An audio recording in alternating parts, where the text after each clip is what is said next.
शरणागत दिनाथं परित्राणं परायणे सर्वसाते हरे देवी माँ शारदे देवी नमस्तुते। जय माँ शारदा। आजिकार नीतिवाणी आरंभ करने पूर्व मोर परिचय होची सुरेश महाली, फिलोसोफर, ये प्रवचक। केवल ये समाजर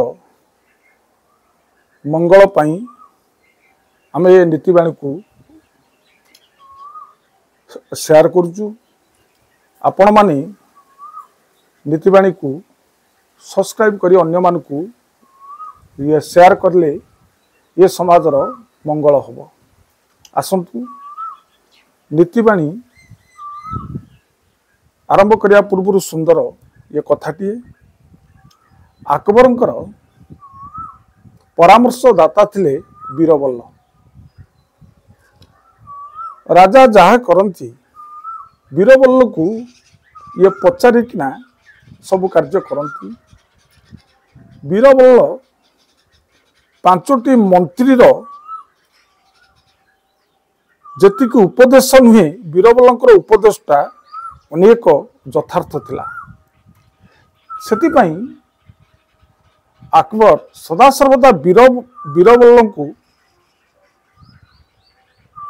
बीरबलंकर यह परामर्श रे प्रत्येक कार्य अकबर करती।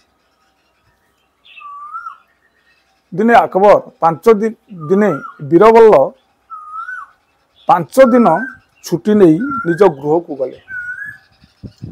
सही समय अकबर देखिले तंकर राजसभा रे बसी था। शीत दिन प्रबल शीत होता है। अकबर से कहले अच्छा जदि किए यही राज उद्यान मध्य जो ये पुष्करणी अच्छी से पुष्करणी रे गोटे रात्रि जी जल रहिबो ताकु मु 100 स्वर्ण मुद्रा देवी। ये शीत दिन रे केही मध्य जणे हेले राजा निकट को आसिले जे आमे ए पुष्करणी रे गोटे रात्रि बितेई देबु बोली। एभली शीत पड़ी था। गोटे दरिद्र बुढ़ाटीए चिंता कला कला मो पिला माने तो खाइबा को दिमुठा ये पाई पारुना। जदि मु यही पुष्करणी रे गोटे रात्रि रहीजिबी पछे मरी जाई पछे किंतु 100 स्वर्ण मुद्रा मु राजा को आनिबी मो परिवार सुखेरे हेले टिके रहीजिबे। बुढ़ाटी निज जीवन को आज पानी छड़े अकबर निकट में पहुँचले। कहले अकबरंकर जय हो, महाराजंकर जय हो। अकबर पचारे तमे किए ना आज्ञा मु जने वृद्ध लोक मु आपणकर एई पोखरी रे गोटे रात्रि मु जल भितर रही। राजा बुझेले कहले तमे होच वृद्ध लोक चिंता करो ये शीतरे तमे केबे रही पारिबनी, जीवन चली जाई पारे। किंतु बुढ़ा जनक कहला महाराज मु रही निश्चय। अकबर कौन कले आदेश देले। बुढ़ाटी से दिन जल भितरे पशिकी रहिला। सकाळ हेला जेतेबेले बुढ़ा आसी पहुँचला राजा निकटरे अकबर पचारे तमे काली रात्रि सारा से जल भितर थिल ना? हाँ। किबळी रहिथिलो ना आपणकर राजबाटी रे गोटे मशालटे जलुला। से मशाल को मु चाही चाही चाही चाही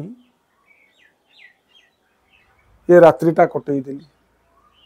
शीतर ये प्रकोप मते सेते लागी नथला। अकबर सेठी चिंता कले मो मशालर निया द्वारा तमे उताप पाइके पानी भितर रही तुमको 100 स्वर्ण मुद्रा दिया जीवनी। बुढ़ाटी कांदी कांदी ये फेरुथाए। बीरबल सहित बुढ़ाटीर भेट हो गला। बीरबल पचारे कौन है कहीं मन दुख करके जाऊच कांदी कांदी। बुढ़ाटी सबू कथा कहला।